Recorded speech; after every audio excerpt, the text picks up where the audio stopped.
মাঝে মধ্যে খোদারে জিজ্ঞাসা করতে মন চায়, এমন শান্ত জীবন কে চাইছিল মাবুদ? উৎসবে আনন্দ লাগে না, কান্না আহে না, আঘাতে দুঃখও লাগে না, দুঃখে অবাক লাগে না, বাঁশগোছ নিচে নলকূপের জলের লাহান এক শান্ত জীবন।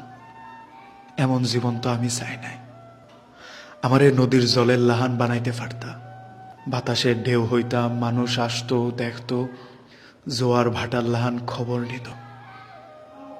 তুমি আমারে মানুষ বানাইলা, বুকে বেতার পাহাড় দিলা, শুধু খোঁজ নেওয়ার মতো কোনো মানুষ দিলা না। ওই দিন থেকেই ভাবলাম তোমারে কত কিছু লিখা হয় নাই, তোমারে ভাইবা অনেক কিছু লিখা ফেলি, শুধু তোমারই জানানো হয় নাই। তুমি চইলা যাওয়ার পর আমার জীবনের অনেক কিছু রোবোটিক হয়ে গেছে। ইচ্ছার বাহিরে বহু কিছু করে ফেলাই, কিন্তু তোমারে একবারও জানাইবার পারি না।